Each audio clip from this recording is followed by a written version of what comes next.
Hello, it's a big week for us and for you. RootsTech, brand new records on home children. Stay tuned for all the important details and more besides. Welcome to Fridays Live.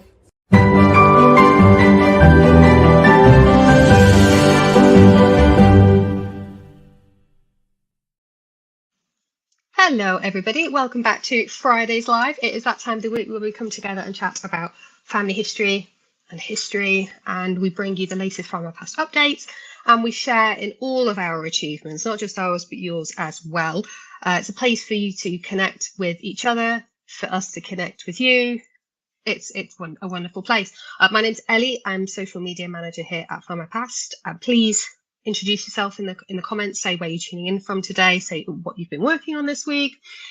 We've got a bumper agenda for you today, actually. We are going to be having a look at the latest Findmypast family history records. We are going to be having some special guests joining us from across the Atlantic in Salt Lake City, Utah. Yes, everybody, it is RootsTech week. It's the biggest week in the genealogy calendar. And yeah, more besides, actually. It's going to be a fun session today, actually. So let's get the conversation started with our question of the week, which is, what's the most inspiring story that you have found in your family tree so far? So that is what I want to know today, and we'll come back to those in a little bit. It is, of course, also St. David's Day. It's my favorite day of the year. So Dydd Gwyl Dewi Hapus I Bawb. Happy St. David's Day, everybody. Really curious, actually. Does anybody in the comments, anybody watching today, do you have Welsh roots? Do you have Welsh heritage? I would really love to know. I'm actually from North Wales myself, although I do now live in Scotland, and both my parents were born in Wales, but I've got Welsh and English on both maternal and paternal sides. So my maternal grandmother's side is Welsh, and then my paternal grandfather's, and from the Conwy area, and then Merionethshire as well. So yeah, if we do have time a bit later on, I will do some top tips, my sort of 5 gold star top tips for Welsh family history. And if you are registered to go to RootsTech this year, either online or in person, I actually have my first on-demand talk. Yes. And it's about beginning your Welsh family history journey. So you can check that out. If you type in my name, Eleanor Ayton, you should be able to find it. Or if you just type in Welsh, you'll see it pop up there. And there's a picture of me in front of a castle ruin thing. So yeah. Now, before we get stuck in, let's welcome some of you in the comments here today. Who have we got? We've got Gina, we've got Andrea, Jean, Rosie, Andrew, Gillian, so many of you here. Yes, happy St. David's Day, Janet. Favourite day of the year. I hope everybody's got their daffodils out. Have daffodils even bloomed yet? I don't even know. They normally do by this time of year. But it's just very cold here. And yeah, Welsh cakes. Speaking a little bit of Welsh. Fun story, I was actually trying to brush up on my Welsh because I'm sort of, I say second language, but not fluent. So I've been trying to brush up on my Welsh, and I've been using Duolingo for it. And I was doing really well. I was in January, I was on some sort of really long, like, I think I did it every day in January on the streak. And then I just haven't touched it since. Terrible. Can't commit to anything. Lots of you here. This is lovely. Hope you're all okay. Calls Christine in southwest France. I'm very jealous. I wish I was in France right now. Daphne saying, I have Welsh heritage, but I haven't researched them yet. Or once you do and you start making discoveries, I'd love to hear about what you find, Daphne. Karen says, I have an ancestor surname Meredith and a tiny bit of Welsh DNA, but goes back to before 1710. Cool. Janet says, I have no proved Welsh ancestry, but I've lived in North Wales since 1979. So Welsh by residence and English by birth. Is that a bit like me with being Welsh by birth and Scottish by residence? One of my lovely colleagues actually referred to me as Scot-Elsh, which I quite liked. He says I'm an honorary Scot, which is lovely. Okay, fantastic. Andrew's saying we do have DAFs out. Maybe I've just not been out of my flat enough to see. Who knows? Also flowering in Nottinghamshire. Thank you, Heather. Is this what so we're not going to do weather report now. We're going to do like Daffodil Watch. Anywho, get your answers to question of the week in. What's the most inspirational story you found in your family tree so far? And in the meantime, while you guys are popping those into the comments, we are going to delve into the new records for this week. And it is a big week, okay? Not in terms of necessarily the volume of records added, but the importance of the records added this week. So stay tuned, lots to come.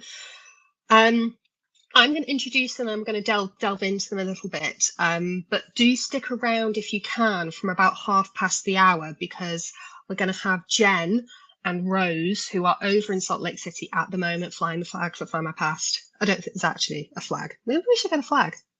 Never mind. My brain just goes off into other tangents. They're going to be joining us from Salt Lake City, and they are going to be talking to us about why these records are so important and why we've bought them online. They are free to view, these new records. So we've added, I think, is it 4 collections this week? They're all entirely free.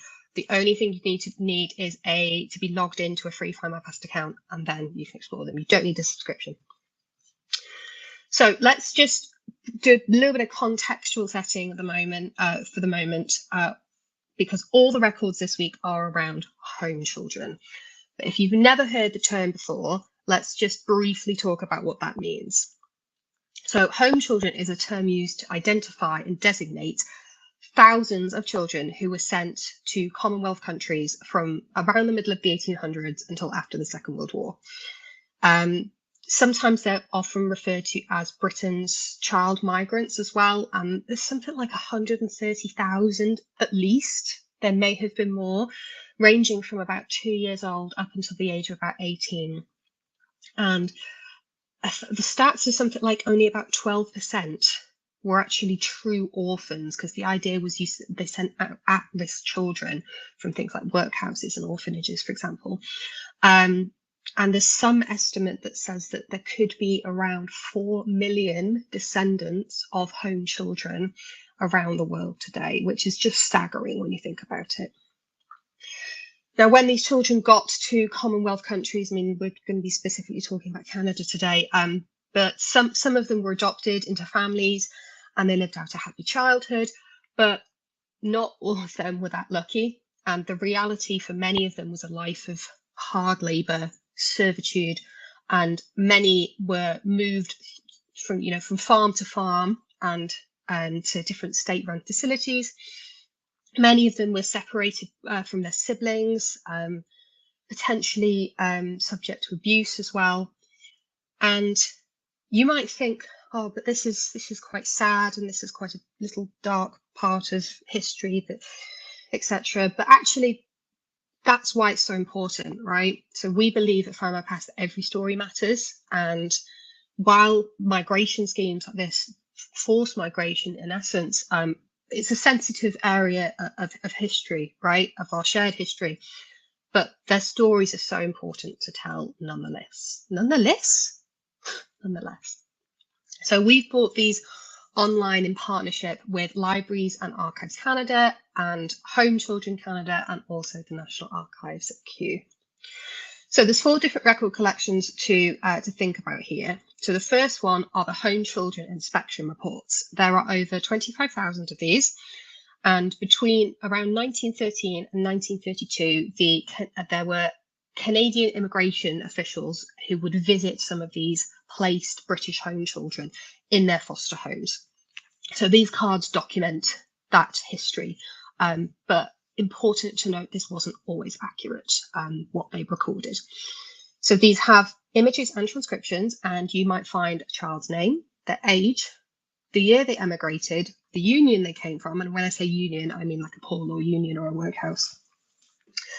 The name of their employer and or their foster parent, and where in Canada they were living at the time. Just don't mind me while I pull my sock up. There we go. You may see a file or a case number for that child that you can then use in other records, dates of these inspections, comments on their situation, and sometimes comments on their behaviour and their health and their relationship with their foster family. A record might also indicate if the child later returned to England or perhaps entered military service. Second record set we've got are the Home Children Board of Guardian records. There's just over 10,000 of these, and they can help you trace a child through the workhouse system and then their emigration to Canada. So again, you can find similar sort of information: the child's name, age, when they were taken into care, sorry, not when, where they were taken into care, which sending agency or organisation arranged their emigration and their placement, because this was all organised by various different organisations, the year they were sent, and also any notes. And again, you've got original images there as well. Next up is, I believe it's a browse only set. Daisy, who is in the comments, might be able to correct me. These are children's legislation correspondence records. There's over 2,000 of these, and they contain contextual detail for the, I can't think of it now, the 1908 Children's Act, I think that's the correct term, which impacted how local authorities dealt with at-risk children, including things like the workhouses, the prisons, migration schemes, for example. Home children is just a small part of that. So what you might typically see in this collection are things like letters, correspondence, minutes, things like government officials writing to members of Parliament, and Parliament writing to these various emigration organisations. You might also find pamphlets and brochures as well from these various organisations that worked in Britain with minors. Okay, and then the last one we've got, this isn't actually new. This is a collection of around 600 records that we've taken out of a different record collection. So this is, I think this came out of the Liverpool Workhouse records actually. So it was a really small portion of that collection, and they were really hard to find, but basically they are records of children sent from Liverpool workhouses as home children to Canada. So we've put these into their own collection, and we've made them much easier to find, much easier to search. And these are fascinating in and of themselves. I almost want to do a whole project just researching these children. So yeah, there are a number of record sources for this topic as a whole, including the free ones that we've released this week, that you will need to use sort of in conjunction with each other to tell the wider story. We're hopefully going to be publishing more records about this as well. And it will mean that any descendant of a home child will make it easier than ever to find out where their home child ancestor came from. So other things you might want to use are things like census records, passenger lists, Canadian censuses, newspapers, other contextual details such as government correspondence, and then also military records as well, particularly from the First World War. Now, before I move on, because I do have some examples, I'm just going to flag some of these lovely comments that are coming through here. Because Amanda has said that my great-grandmother was a home child. She came to Canada in 1902 from England. I just recently found out that she became a midwife. Oh, I'd love to hear more about her, Amanda. Fantastic. Keep the question of the week comments coming in. As Andrew said here, I've had a browse of these new records, including an inquest on an illegitimate child and reports on iffy orphanages in Liverpool. Yeah, one of the examples I'm going to show you, I think, might be the same one we're talking about. Charles Black spent just enough on the children to avoid charges of obtaining money by false pretenses. Yeah, it's not cool, basically. The thing Jen keeps saying to me about this entire enterprise, shall we say, is that I think most people did it with good intentions. They wanted to make a better life for these children, but did they have a better life once they got to Canada? You know, a lot of them didn't. A lot of them were really, really poorly treated, and it's very, very, very sad. Yeah, just to keep that in mind, basically. Lots of thoughts coming through about this, actually. Rosie's saying, two of my great-grandparents were sent to Canada in 1884, and I know quite a lot about them, but nothing in the new record sets out to show. They fared quite well, and yes, this is the existing collection we already had. So this is the Home Children Immigration Records Index for 1869 to 1930. That's a big one. Is my microphone playing up? Oh dear. Okay, bear with me a second. Let's have a think about this. Let me just play around with the settings.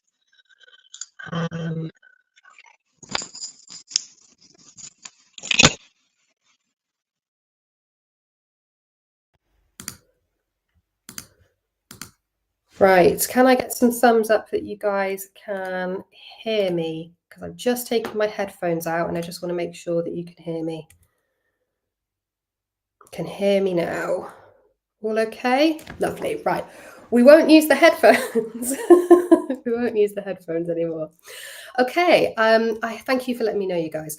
Okay, so I have some examples of these records to show you. So I'm going to just share my screen. Go, and I'm going to pop it over to this so I still remain reasonably big.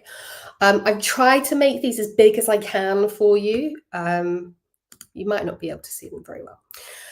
So some examples I found in these records for you. So first of all, there's this record in the inspection reports for Thomas Ayton, who was born in 1909, and he emigrated in 1925. I learned from this that he was 16 years old when he emigrated, and he was a farm labourer. He departed on the Athenia, and he was bound for Quebec in Canada in 1925. I get his last address. There we go. This is the passenger list record where he appears. So I get his last address of 23 Monteith Road in Glasgow, and that was the same address for 8 other boys, all between the ages of 14 and 16. And it's very likely, I didn't delve into this anymore, but it's very likely that it was an orphanage or a boys' home. And I also did find this is quite an interesting phenomenon, actually, because if you find a home child and you find the name of the ship and sort of the rough date that they sailed, you can normally find a corresponding report for that in the newspapers, because it was a bit of a news story, right? If you're sending 300 children over on a boat to Canada for a better life and work, for example, that's newsworthy. So in pretty much all the examples I found in the records, I have found a corresponding newspaper report. So this was published, the one on the left-hand side here was published on the day of departure, and it said that a Dr. G.C. Cossa of Paisley is sending 10 boys who are to work for farmers in the Western provinces at a wage of 10 shillings per week with board and lodgings. On the right-hand side here, you've got a little bit more about him. Apparently, he was well known throughout Scotland for his enterprise and for his hard work in connection with boy emigration. And he went out and he sort of checked in on them and things like that. And apparently 90% of the lads proved satisfactory. He had opened a boys' home in Glasgow, and then also over in Canada in 1910, he purchased a farm to receive Irish and Scottish boys that he was bringing over. And from the reading that I did, which was limited, apparently he funded a lot of these himself, and the expectation was that the boys would later pay him back, but apparently he didn't. He very often did not collect on that. Again, I did very limited reading on this, so please do not take my word for it. I'm sure Jen would correct me anyway. Reports of the boys placed were conflicting. Some were either greatly praised or there were reports of neglect. He does appear, this little Thomas appears on the 1911 census of Scotland with his parents and his older siblings. Now, it's not clear to me what became of Thomas afterwards. I can't find him in any other Canadian census records. The card before him is for a William Jack Ayres, born in 1908, and he emigrated on the 6th of July 1925 aboard the SS Ascania. Now, his card is much more detailed. It gives the name of his employer in Lanark in Scotland, and then some of his employers in Canada as well. There are many inspections for this one boy. Each time his behaviour and his health are listed as good. And in the last report, it says, William is satisfactory and has a good home. Again, take these with a pinch of salt. I think was it something that Jen said to me the other day was they're not going to, you know, the foster home or the employer are not going to want to show a bad situation, basically. So don't necessarily take these at face value. For the Liverpool records, again, like I find these utterly fascinating. There's one here for an Elizabeth Gaskell who was sent to Canada on the 10th of May 1883.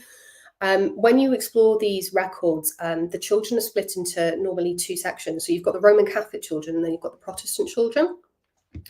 It tells me that she was taken on the SS Peruvia by a Mrs. Lacey and went to a foster parent. I think it says something like Mr. Doherty, I think. I'm not entirely sure. There's also a Walter and a Henry's Gaskell who were sent in the same year by the same woman, but I'm not sure if they're of any relation. They could be cousins or siblings, I don't know. Before Elizabeth was sent, she appears in another workhouse record for Walton Workhouse, listed as a servant. We've got a name of a reference, a name of an employer. Yeah, it's you know, once you start piecing these together, you get much more of the story. And again, this sailing appeared in the newspapers, right? So she's not named, but the date and the name of the ship is, and she was one of the pauper children selected to go. And somebody had gone to the workhouse and almost like picked out the children that they were going to send. And it tells me here that 10 Roman Catholics were sent and 19 Protestant children were sent.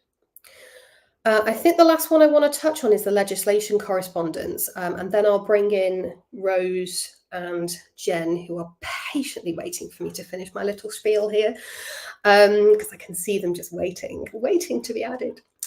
So yeah, the legislation correspondence, as I mentioned, these are sort of more contextual pieces, but I spent about half an hour to an hour digging into these because I just got lost in reading them, but I pulled a couple of examples for you. There was there's this letter here on the left-hand side, and then there's also a corresponding newspaper report on the right-hand side here. So it's a letter of an inquiry into the death of an 11-week-old baby called Margaret Ludgate at Ramsay's Children's Home in Manchester in 1915. She was the daughter of Ethel Constance Ludgate, who was a domestic servant at the manse in Hadfield. So I learned all of that from the letter. Now, the case made the newspapers, although neither Ethel nor Margaret are named here. Ethel had apparently brought the baby in 3 times to this home, asking for the home to take her. And on the 3rd time, they took her in.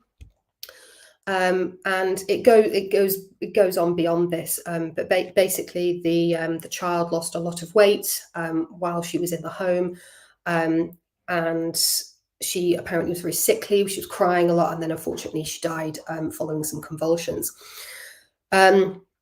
It also goes on to say that there was a doctor present, but the doctor was too busy, and basically the nurse at the children's home was asked, well, why didn't you send for another doctor? This child clearly needed help. And the nurse was like, well, I didn't think it was right to send for another doctor when we already had one. And unfortunately, as a result of that negligence, the child died, which is very, very sad.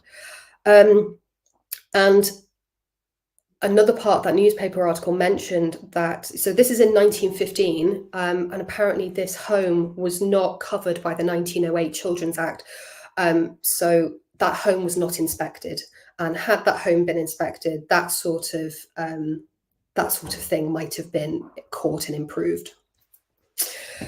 Ethel was from Yorkshire. She was the daughter of Edward and Elizabeth Ludgate. She was a domestic servant in 1911.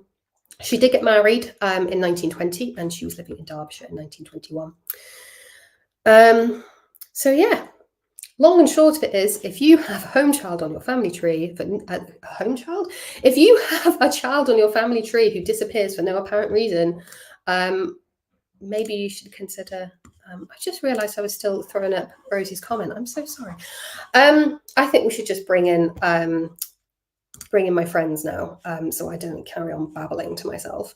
Let's talk. I was going to do newspapers. I'm going to do newspapers at the end because we're running our time rapidly. Hello, Rose. Hello. Hello, everybody. I can't hear you. Oh dear. Oh no. Hold on. Bear with. I know you guys can probably hear them. It's just me. Bear with me a second while I fix my my settings. Hold on. Bear with. Hello, everybody. It's so good to see you. Yeah, can you hear us, Ellie? No, I can't hear you. You guys should just carry on talking. Okay, we're just going to talk. So Rose and I are actually sitting right next to each other, so apologize if there's any interference, but doing so well today. It's easier to join on two computers than on one. So we are sitting in the middle of the vendor hall at RootsTech. We're actually in the media center, so it's so amazing to be at RootsTech again. And I know for Rose, your first time. So a lot of fun, always a lot of fun to be at RootsTech and just be part of this like thriving community, being able to see everybody and get a chance to go to some really wonderful sessions and see all the vendors and be a part of this community.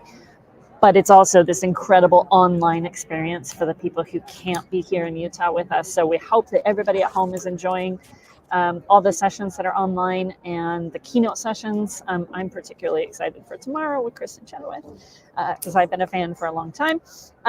Rose, what do you think? What are your first time attendee thoughts? The scale of this place is just amazing. Like the convention center is a mile longer.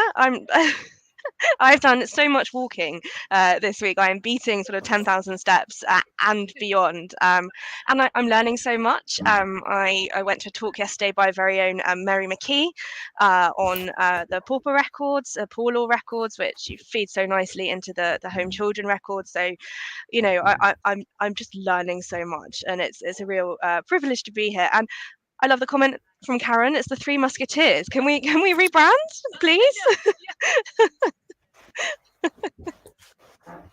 We should rebrand. Okay, hopefully you guys can hear me. Yeah, you're good, Ellie. Yeah. Excellent. So I've got my microphone from my computer and then listening in here. That should be a good combination. Hello, you guys. I'm so sorry. I've been having some technical issues today. Hello from opposite sides of the Atlantic. I miss you both. You know, that's probably the thing for me that I love the most actually about RootsTech is that it's the one time a year that my colleagues come to me instead of me going to you. So I think that's the best part for me really is just spending time with the team and getting that time. It's great in my time zone. Now, you guys might have already touched on this while I couldn't hear you, but for anybody who is watching today and wondering, you know, we're talking about RootsTech, could you just briefly explain what RootsTech is? Yeah, absolutely. So RootsTech is now in, when did they start? 2011, I think. And it's the world's largest genealogy conference. It is annual. It's held in Salt Lake City. It's hosted by Family Search. And of course, you know, everybody is here in terms of, you know, the major companies that you hear about or use on a daily basis. But there's also a ton of people that you just don't hear about, like mom and pop entrepreneurs, kind of showcasing their new software or their new product or selling t-shirts or books. So it's a real wide range of people. And of course, attendees from all over the world. I think there's 30,000 attendees on site in Salt Lake City. And then, of course, millions watching the live stream, which is free and available for all of you at home to access. So it's 3 days of genealogy sessions and family history and innovation and technology. There's a lot of conversation this year about AI, of course. There's a lot of conversation still about newspaper content and telling people stories and connecting people in ways that are really meaningful and important. And actually, I was just in a meeting with some of the Family Search team, and they were talking about the very emotional connection that we all make. It's more than just finding a census record. It's more than just seeing somebody's signature on the 1921 census or seeing an article in the newspaper. It's really, really emotional, and it's a part of us as humans, I think, and you see it kind of just happening all over the convention center while we're here on site. So it's a really special place to be, I think, every year. Yeah, you go quite a lot, Jen, don't you? Rose, have you been before? I can't remember. This is my very first time. It's my first time in the United States, so she's doing great. It's just wonderful to see so many people who are just so passionate about family history, being with so many like-minded people, all under one roof. It's just an amazing, humbling experience, I think. So I'm seeing a couple of questions in the comments. I'm going to go ahead and throw these up actually and just address these. Will they try to bring RootsTech to London? We just asked them that in the last hour. And the official word is nothing is off the table, but we don't have any firm yes or no from Family Search at this point. I think they want to, but obviously they started that and then COVID hit. And so that, kind of interrupted that strategy and that plan. So, if you think about the size and scope of something like this, it's an extremely expensive thing to host. So there's a lot of logistical considerations there. So that's the official answer from Family Search. It's still on the table, still being talked about, but they just haven't quite made any firm decisions. This one I love, Krista Cohen, many of you know of her. Yes, she does talk that fast in real life. I've known Krista for many, many years. She's a sweet woman, incredibly passionate about what she does. But yes, that is her true self. She's very authentic when she's on video. Yeah. I love that. And Gillian saying hopefully one in Glasgow or Edinburgh. Oh, that would be so good. Wouldn't that? Dublin? Sign me up for RootsTech Dublin. I think that would be amazing. That would be wonderful. Well, I won't keep you guys for too long today, but I did just have a few questions for you. So before you guys joined, I was delving into the new records this week and some examples and things like that. But what I really want to get a steer from you on is why Findmypast have brought these records online and why we've partnered with people like Libraries and Archives Canada and Home Children Canada to release these records. What's the thinking behind that? Yeah, so the Home Children Project actually started a couple of years ago. It was a very casual conversation. I was talking to a couple of people in kind of our management team at Findmypast, and we were talking about the British diaspora and some unique way to kind of tell those stories. And I said, well, it's kind of like the British home children. And I just and I just moved on, right, thinking they knew all about it. And they both stopped me and were like, what is that? What are you talking about? That very quick conversation led to this effort to try and bring together these records in kind of a universal place. Home children are obviously, it's a very emotive story. It's a very difficult story to tell, but Findmypast, we very much believe that every story matters. And it's important to us that we tell those challenging and difficult stories, even though they're challenging and difficult. So when we started looking at how this might work, and where those records sit, a lot of them are sitting in private archives kind of scattered across the UK and Canada and Australia and other countries. So to pull together resources really meant that we were going to have to look in every country that was impacted. We started a partnership with Library Archives Canada last year, actually on a completely different, with a completely different strategy in mind. But one of the first things I said to them was we're really interested in home children, and they were very eager to help with that as well. It's a story that they also want to tell and feel is very important. And then we started to scour kind of resources across the UK and the National Archives and the British Library, and some of our major partners started to kind of come to the top of the list. And we realized that we are in a really, really healthy place to kind of be that ally, to be that central point. Because we have partnerships with those organizations, it was a very simple thing to just go and have that conversation and pull those records. So, excuse me. And that led to conversations with organizations like Home Children Canada and some of the other nonprofit spaces that have really kind of driven this whole project. I'm going to mute for a second because I'm very coffee. Oh no. Rose, is there anything else you wanted to add to that? I just think the impact of home children, how many people are affected by it. I mean, looking in the comments today, people have relatives, ancestors. I myself, I've got cousins who were home children. Tom and Jack, they were sent to Canada. The Bernardo's children in 1909. So I just think the reach and the impact of this project, it affects so many people across the globe, and it's just such a privilege to be able to host these records on Findmypast and help people connect to these incredibly moving stories. Wonderful. I mean, we've touched on this a little bit already, but what's the takeaway, right, for anybody listening here today about home children, even if they don't think they have a home child in their family tree? What do we need them to do? I think the key thing, especially for people who are in the UK, which is most of our audience, right, on these sessions, and you said it yourself, Ellie, actually, just right before you brought us in, is look around your tree, and first make sure it's on Findmypast, so that you can connect with people who are researching home children, right? So the idea is, if you're looking around your tree and you go, well, there's a child who just kind of stops showing up in censuses, see if you can find a death registry in the GRO. If you can't, then think about their economical situation and what that family was going through in that moment. And if these migration programs were a potential opportunity or available to them, maybe opportunity is not the right word, but you know what I mean? And just dig around a little bit and say, I'm just going to try these indexes. I'm just going to try these records, and see if that name pops up, because maybe that family was experiencing some difficult times and they needed to put their child in a workhouse or go a different route. That's the key action, I think, is just to find those kind of missing branches on your tree and see if you can put those dots together. Because what's really important for those descendants, who are all primarily in Canada, Australia, New Zealand, in these countries where the child was sent, obviously, the objective, the goal is to try and connect back to the UK. And one of the easiest ways to do that is through our family tree system. Because you guys all sitting in Great Britain and Ireland, you have the information about the family that stayed.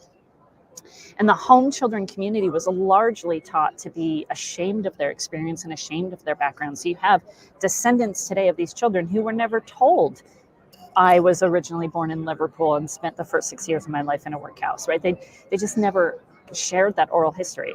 So the people in the descendants of the home child, the people in Canada don't have that historical reference to work from, but the people in Great Britain do. But we just need to put those pieces together and bring those families back together so that you can find each other again. And I think many people in Great Britain will go, oh, I never thought about this. But they'll find that they have, like Rose, right? They have cousins and second and third cousins that actually did end up in one of these programs and ended up in one of these other countries, and we can finally get those families back together where they should be. Yeah. That's hard to say without getting emotional. I think I'm tearing up here. What are you doing to me, Jen? It's like we need a cuppa after this. Like Laurie has said here, right, this collection will change the face of how we research the home children. This is one of the most exciting developments in bringing this story out. And Laurie's been on Facebook Live with us before. Many of you know her. She is really the face and the voice of the British home children movement, especially in Canada. And we love Laurie. She's been such an incredible partner, and we're so excited to be working with her and working with her long term in her group. You couldn't ask for a more passionate group of volunteers. If you're a Facebook user, and you probably are if you're watching this, you absolutely have to go join her Facebook group. And even if you just watch and see how they do their research and how they collaborate with each other, it's an absolutely incredible research being done with the Home Children Canada group. Lovely. Anything else to add on home children before we move on at all? I think we've covered pretty well. I think the big thing is, if you have questions or you're not sure what to do, Findmypast can be a resource and an ally, but also look to those groups. Laurie's just shared the Facebook group in the comments, so thank you, Laurie, for that. be a part of that active community. Even if you don't find a home child in your family tree, this is a way for us to give back to the story of humanity. And that is so important, I think, for all of us. This is a part of UK history, Canadian history, Australian history. It doesn't really matter what part of the empire, the Commonwealth you're from, or what you're passionate about. This is a part that we can all kind of jump in. And even if you only spend an hour, that's an hour of research that someone else didn't have. So I would just encourage everybody over the weekend, maybe take some time to just dig around in these records. They're free. Tell your friends, and get people talking and learn about these children, so that we can really help this community.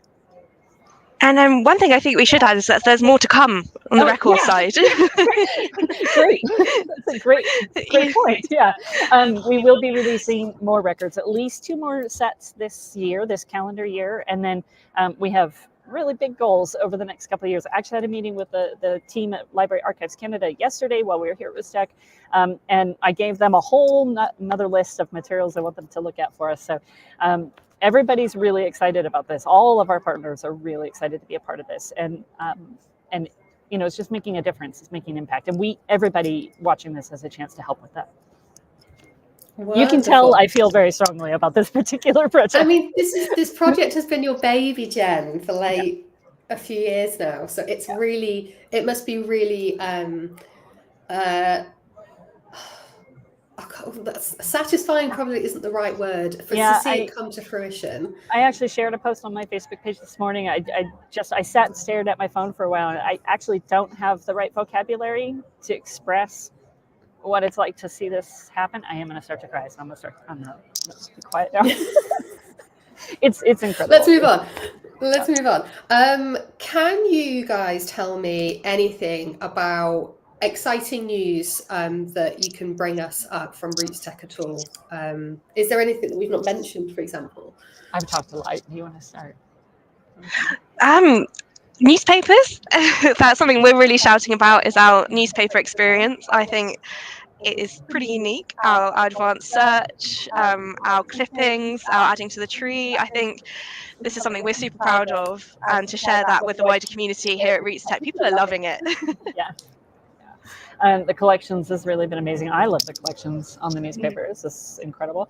I think, AI is a big message this year at RootsTech. But I think the other piece that Findmypast is doing this week that we haven't actually talked about a lot at RootsTech, because it's very UK focused, is our Rewriting Women in History campaign that also launched this week. And some of you may have seen Kate Moss earlier in the week doing some cool stuff on different channels across the UK.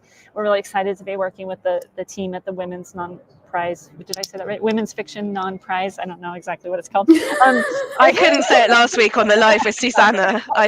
Women's Prize for Non-Fiction. There we go. And of course, Kate Moss is heading that. And so kind of on the back of that, we took a look at all of the people in the Findmypast tree ecosystem, and it's some ridiculous amount, 70-something% of the unknown people. When you write in unknown because you're not quite sure who they are yet, over 70% of those people are women.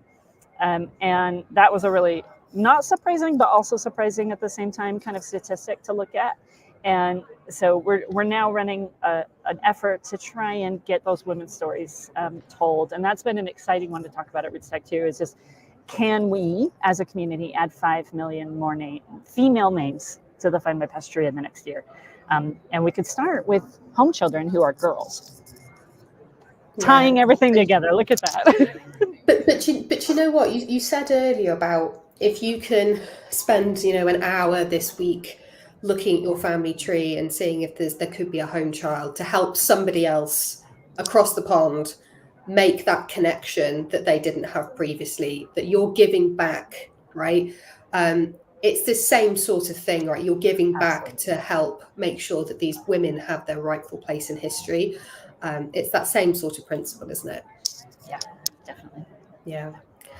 Is there anything else still to come at RootsTech then? Because I think the conference is on for one more day, which is tomorrow. Yep, what else is coming? Yeah. So I don't know if anybody has mentioned this yet, but Ellie has a talk at RootsTech this year. It is online. It is accessible right now, you can go and watch Ellie's very first RootsTech presentation. Congratulations, Ellie, for that. She did a wonderful session on getting started in Welsh research. I thought it was fantastic. I enjoyed it thoroughly. What else do we have? Brian and Mary both did talks yesterday, and they both did a fantastic job. I have a presentation tomorrow. I'm speaking about social history of agricultural laborers. Unfortunately, it's not being recorded or live streamed, but I am really looking forward to it. It's a fun topic. I'll be there. Yeah. Lots of maps. I have lots of maps in my slides. And then tomorrow's keynote. If you are watching from home, tomorrow's keynote includes, of course, Kristen Chenoweth. We know that. But after RootsTech, after Kristen, our CEO, Francie C. Thompson, Rebecca Miskin, will also be on the stage. And she'll be sharing just some exciting updates about Findmypast. So you don't want to miss that. So after Kristen talks, make sure that you don't, turn it off. Keep watching. And I understand that there's another exciting announcement from Family Search after Kristen and Rebecca. And I'm very, actually kind of one of the biggest deals for me is that part of that keynote talk includes the Home Children Collection. And to me, that's the moment that I think I'm really going to lose it, because it's so cool to see a program like this Home Children history on the big stage at RootsTech. That is just, I couldn't have. Don't cry. I really, there's no bigger stage, right, in the genealogy space. And that is just exceptional to me, that it is so incredible that they're, it's so important to us that they're including it in her remarks. So what else? And then, well, it is a very big stage. It's enormous. It's just very, figuratively very big, and literally. So it's 6 p.m. tomorrow UK time. I'm struggling with the time difference. My jet lag is something else. So yeah, 6 p.m. tomorrow. So if we could take just a second, it's hard to get a glimpse, but I'll do my best here. So this is where we're at in the expo hall. I'm going to try and stand up in just a second and see, but yeah, it's hard to get an idea even from this space, but It is huge. It's massive. It's a really, really big convention center, and it's fun. It's fun to be here. I think that's it, Ellie, right? Yeah, that's pretty good. Do you guys want to stick around while I talk about new newspapers this week, or shall I just get Rose to talk about new newspapers? I would love to, but I have to go to another meeting. So, but I saw in the thread in the comments that someone gave me a compliment on my haircut, and I just want to say thank you. That was really nice of you to say. I saw that too. That made me really feel good this morning. So thank you very much for that. For those of you watching from home, enjoy it. Get on social media and talk to your friends. Oh, is Miko there? Yes, he is. We have run into Miko a couple times and teased him. Really pretty seriously, but also, but not at the same time. It's if you're in the genealogy world, this is basically just the annual family reunion, right? The family you choose, not the family you're related to, but we're all related. So eventually we'll prove that. So it's just seeing all of your friends in one place. It's great.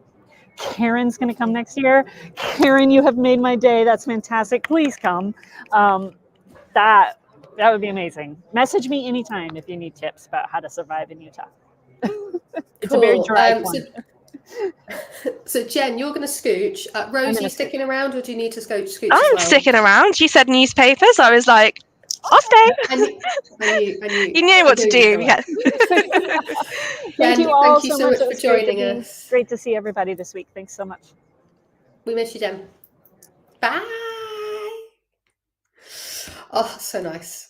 I'm partially jealous of you guys being all the way over there, but it is such a long way. It's 10.5 hours to me, direct, from London Heathrow to Salt Lake City. So quite an experience. My first time in America as well. So it's just the size of this place. It's crazy. Yeah, it's a really lovely city though as well. Let's talk newspapers because we've had sort of a bumper update this week. Huge. With 2 new titles from Kent, and then something like 69 updated titles. 69 updated titles, and what I love this week is they're from all over the place. So I think we've got Caribbean, we've got New Zealand, we've got the Littleton Times, we've got Jersey, we've got the Channel Islands a bit closer to home. We've even got Hong Kong. We've got the Overland China Mail. So we are global, and I think that's appropriate this week because we're at RootsTech. So we are Findmypast is global this week, both newspapers and at the conference physically. Yeah. Fantastic. Like you guys, I mean, Rose's job title, you guys, is a newspaper licensing manager. So her job is to basically go out and try and source more newspaper content for you all. So none of this would be happening without Rose, basically, would it? Oh, you flatter me. No, it's a great job. I love it, and just bringing such fascinating content from all over the UK and then beyond. It's a dream job, really. Yeah.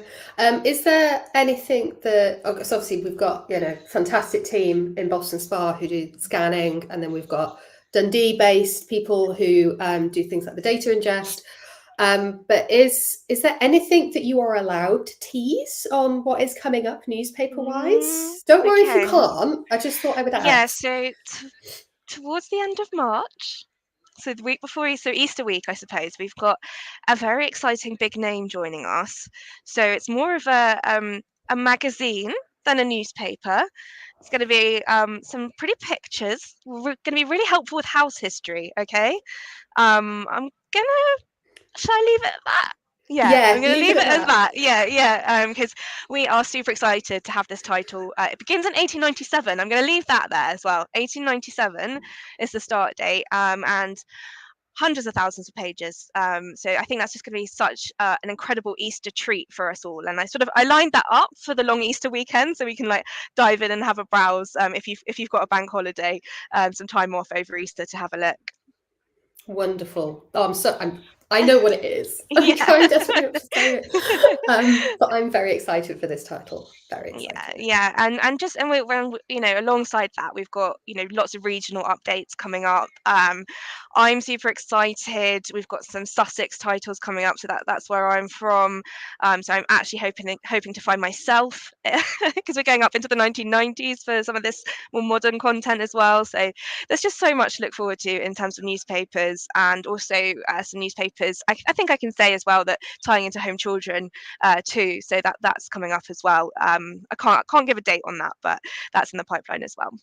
Just a big shout out to our wonderful teams at Boston Spa, who are just absolute heroes at digitizing all that newspaper content. They're wonderful. They're scanning. Am I right in saying they're scanning quicker now? They're scanning very quickly. We've got a wonderful new scanner in the studio, so a paper scanner. So that's great. That's going to give you images in bright Technicolor. That we all love those images. I mean, we love microfilm images as well, but we are really speeding up. I was told by our operations team that we've processed 1 million pages in the last month. Which is just the amount of content that's coming through. It's a wonderful time to be accessing our newspaper collection. I see a question. Yeah, should we put the question up? It's from Jean. I know this is a strange request, but in newspapers I come across a lot of Welsh newspapers that are in Welsh. Is there a way of transcribing them into English? Well, short of sending them to Ellie and getting her to do the I'm not fluent. You are.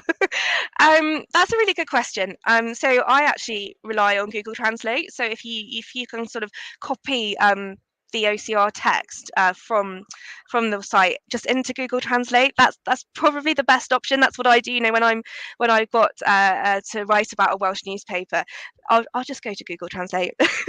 It's probably the best. Unless Ellie, do you have any techniques for that?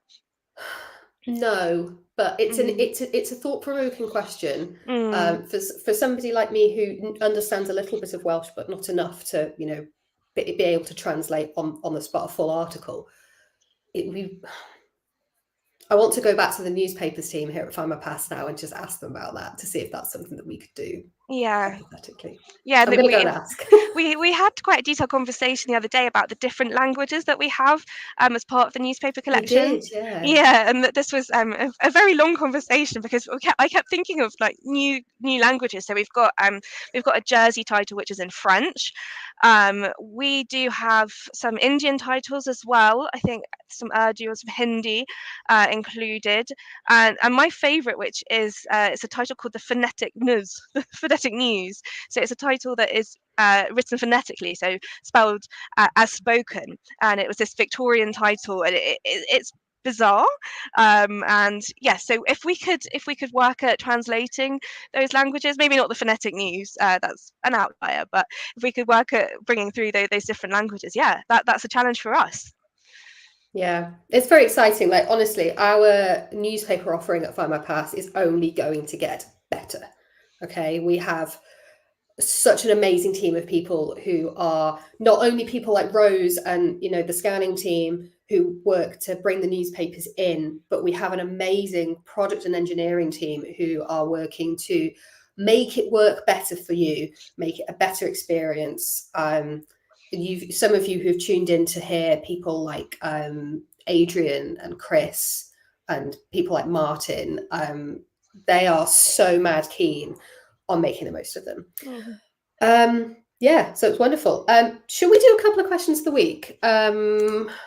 So the question, Rose, I'm going to let you think about this while I read some of these out. What's the most inspirational story you found in your family tree so far? Okay. Karen says, my most inspiring ancestor is my great-grandmother, Anne Isabel Guy, born in Kendal, lived in the Strand area of London, ran a cheesemongers after her husband's death, and went on to run a publishing company with her sister. Oh, what a legend. That's incredible. What a woman. Amanda says, my great-grandmother's a home child. Oh, and I've read this one already. Sorry, Amanda, I've read that one already. Sue says, I had a second cousin who went to Australia, sent by the church against her mother's wishes in 1950. She came back home 9 years later. She never seemed to settle in one place her whole life. Oh, I love that.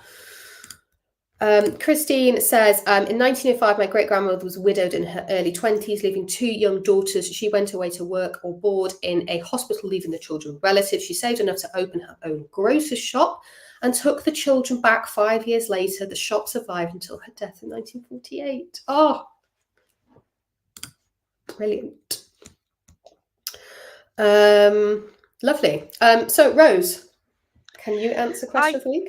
Yeah, so I'm going to go along with the inspiring women theme. So my great grandmother, Sarah Greenbank, she married into the Stavelys, and she had 6 children. They were all up in Yorkshire, in the Yorkshire Dales, and her husband died very young. So she was left with 6 children and a farm. And in all the censuses, she's down as farmer. You know, so she carried that family, and then I had a real panic when it came to 1921 because I couldn't find her. I went through all the records, because I had pre-access to 1921, so I went through all the images manually in this village to find her. She wasn't there, and she'd actually taken the family to Manchester, where she was working as a grocer. So someone else had the grocer there, and then she returned and was a farmer again. But I just think that power to survive, and this, to have such a strong woman in my family tree, it's just an inspiration. So yeah, I'm not gonna cry. No, don't you cry as well? No, I think yeah. She says as the woman who cries at everything. Well, no, and I think also I've been quite homesick and the jet lag, so it's just lovely seeing Ellie and all the familiar faces coming through on the comments. So it really feels like home. Would you mind sticking around while I finish up with my last thing of the day, which is 5 tips for Welsh family history research? Yes, please. I need all the help I can get with my Welsh you need family this, history research. Yeah. I mean, the thing to do is definitely to go and watch my talk, my RootsTech talk, right? Where you'll get more of this. But this is basically like a tiny sneak preview of what I talk about. So top tip number 1 for Welsh family history research. Welsh surnames are really, really common. So like one of my surnames when I was born, I had a double barrel name, but one of them was Jones. And, you know, Joneses are very, very common because of how Welsh surnames evolved, which means it's sometimes difficult to pinpoint the right family because you're like, okay, that family is Williams, but that family's Williams and that family's Williams. Which one is mine? The thing to do here is to use occupations, places of birth, and names of other family members to narrow down your search to the right family. Tip number 2, Welsh county borders have changed over time, including, you know, where certain towns sit, for example. So if you can't find your ancestor in the county they should be in, widen the net. to surrounding counties, and don't discount England, particularly if you're talking about the border. Tip number 3, Welsh is a language all of its own. It is very, very different to English, and this also plays out in place names. So watch out for English versus Welsh spellings of place names, and also the different variations. It's not just spelling. It's also they can appear very, very differently. So you've got Llanelwy and St Asaph, for example. They are very different. And then you've got Dinbych and Denbigh. And then you've also got, in terms of spelling variation, you've got Carnarvon and Carnarvon. Now, they pretty much look and sound the same, but the difference is the V in the English, which is an F, a single F in Welsh, because the single F in Welsh sounds like a V, thus the variation. If your, number 4, if your Welsh relative disappears, don't discount migration. Like most of our ancestors, they followed where the work was, and they often sought better opportunities. USA, Canada, New Zealand, Australia, etc., and consider, quite appropriately, whether they might have been a home child. And tip number 5, learn and read about Wales, its history, its people, its culture, its traditions, its language. This will really help to build that bigger picture. So there you go. There are my top 5 tips. Quick fire. Amazing. I'm so going to go. I've got a window now, so I might just dig into my Watkins family history. You should. Quick, before we finish up today, next week Liam will be hosting. I was supposed to be doing this week. No, I was supposed to be doing next week. He was supposed to be doing this week, and we swapped. So it's Liam next week. It's going to be International Women's Day, and we're going to have a bit of a challenge for you all, so stay tuned for that. Some new records I think some of you have been asking about for a while, I seem to remember. So if you're one of these people that's been asking about these records that I'm not going to name, come back next week. That's very vague. Rose, thank you so much for joining today. Please give Jen a little cuddle from me as well. Anything else to say before we finish up? No, thank you so much for having me. It's been a wonderful experience, and I'm just so happy to be able to share it with you all. Lovely. So yeah, key takeaways, guys. Go check your family trees for children that might be home children and work on those. Go and watch some of the RootsTech online stuff, especially my talk, and try not to cringe at how awkward I am. I'm usually awkward anyway. You guys are used to this. And have a lovely weekend filled with family history, and relax and enjoy yourselves, a little bit of self-care, etc. And we will see you same time next week. Thank you very much. Goodbye.